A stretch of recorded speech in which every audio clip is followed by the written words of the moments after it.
Assalamualaikum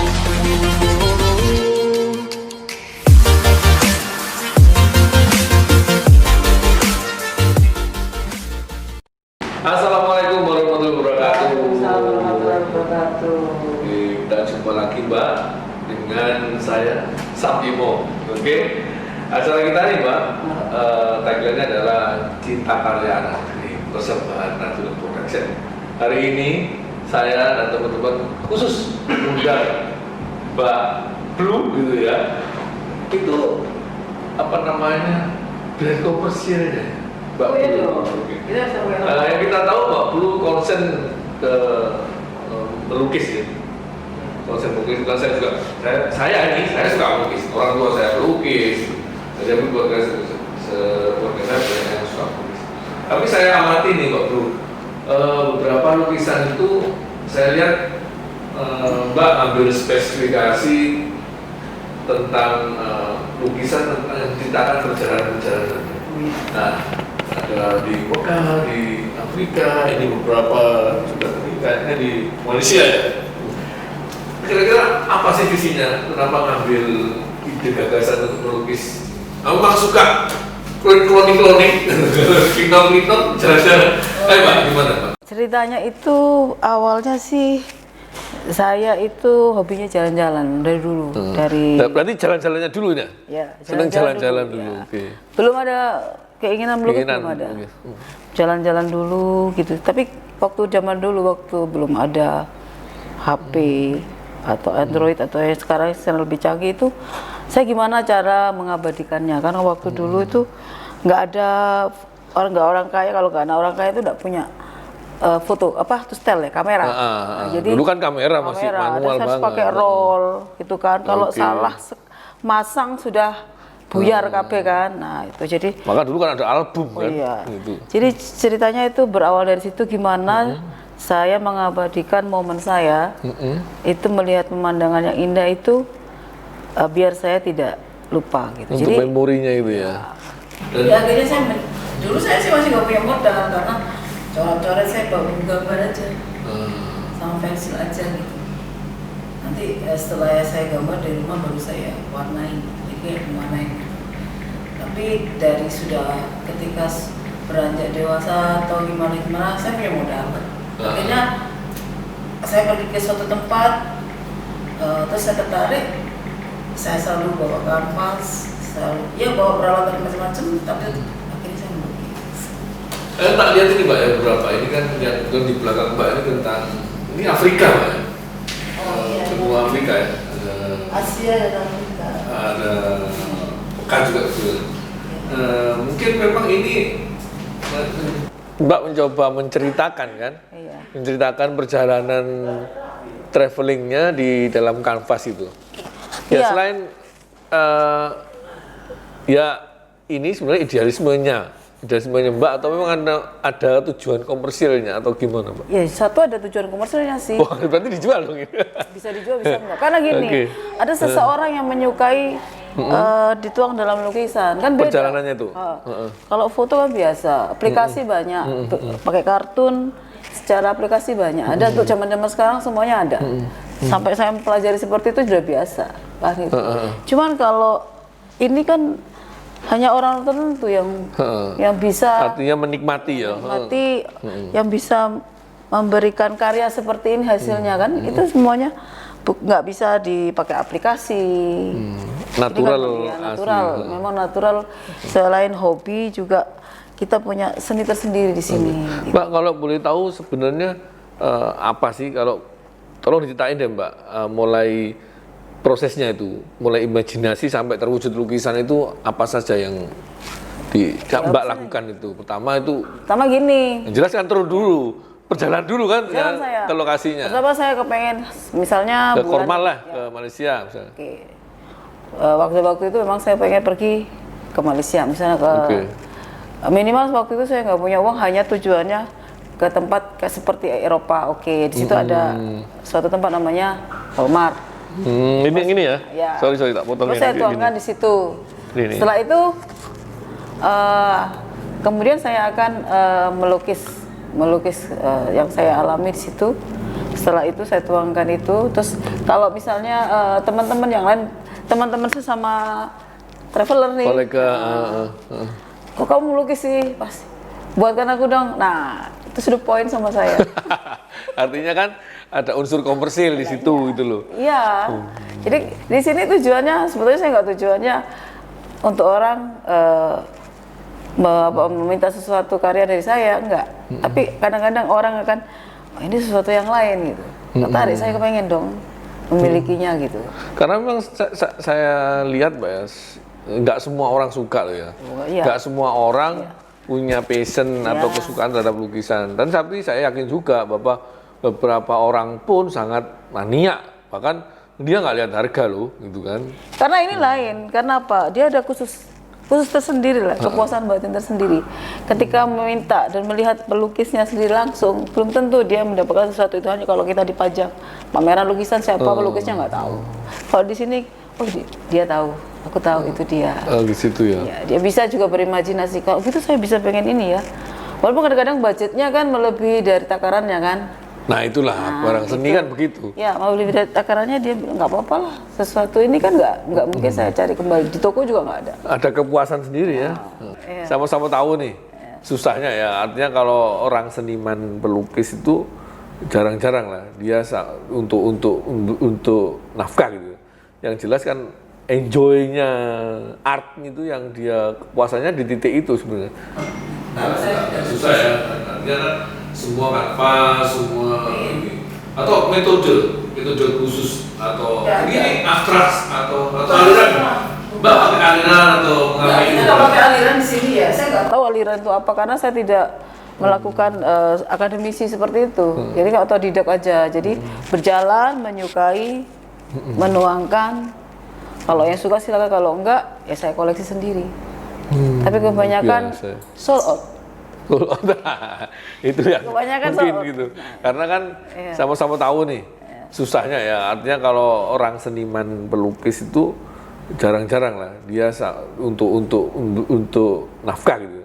Yang jelas kan enjoy-nya art itu yang dia kepuasannya di titik itu sebenarnya. Kadang-kadang harga mahal ya teman minta dikasihnya juga kan, nggak selalu begitu kan, nggak selalu harga mahal gitu kan. Ya.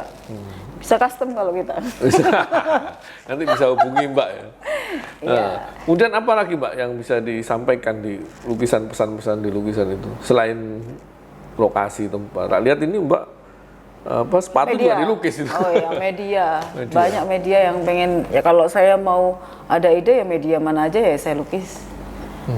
Saya tidak ngelihat value-nya dulu. Jadinya seperti apa saya juga nggak tahu karena ide itu tercipta ya saat saya melihat medianya, melihat situasinya, itu aja. Tapi ketika jadinya artnya jadi lebih dari yang saya harapkan, ya itu baru saya pamerkan atau mungkin kalau ada peminatnya, kebanyakan sold out. Mbak, apa memang benar nih orang banyak bilang itu mood atau mood gitu apa yang kita bilang ini biasanya seniman aku nggak mood itu memang pengaruh Mbak? Oh pengaruh banget karena gitu di situ ya? ide tercipta. Kadang-kadang kita setengah jalan loh, habis itu idenya ada, terus moodnya udah nggak ada lagi. Dia akan kira-kira apa definisi itu gimana kalau lebih dalam lagi untuk itu diciptakan atau memang dia datang begitu saja? Datang begitu saja.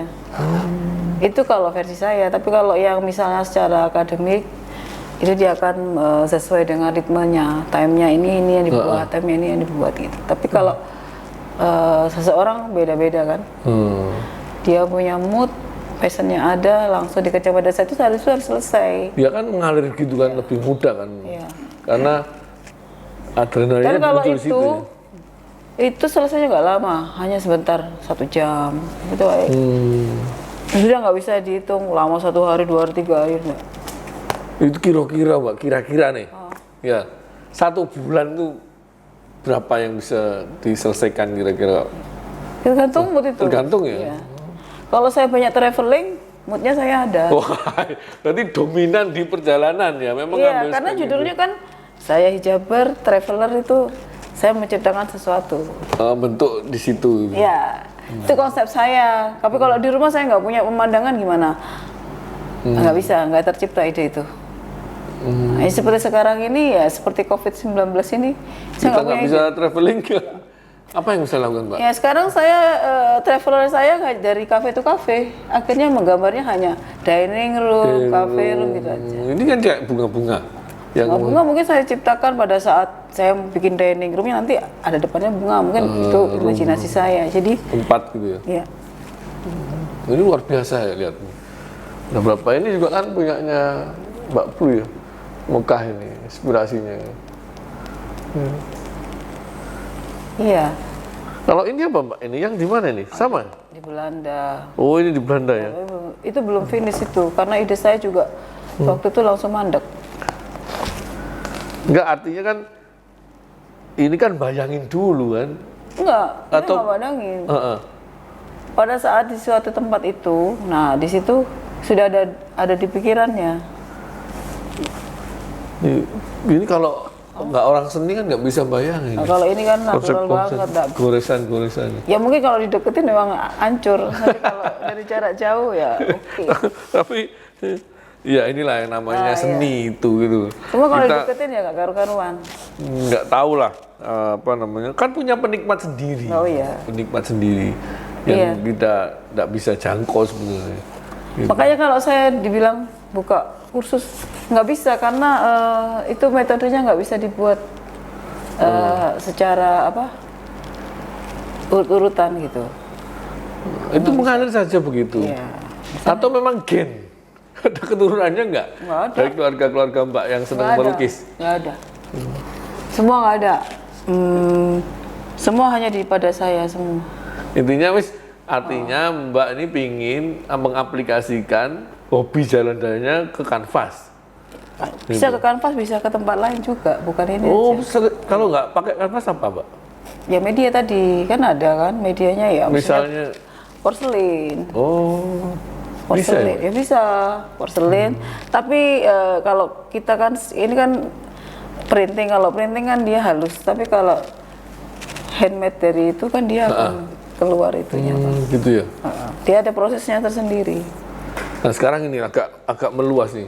Kira-kira Mbak Blue ini kalau melihat seniman-seniman kita nih yang di Indonesia itu gimana? Kok nggak ada ya seniman-seniman yang sekarang muncul? Ya semua kan Seniman industri banyak. ya. Semua rata-rata sekarang kan industri ya. Mereka terlalu idealis. Kalau kita kan mengalir, nggak idealis.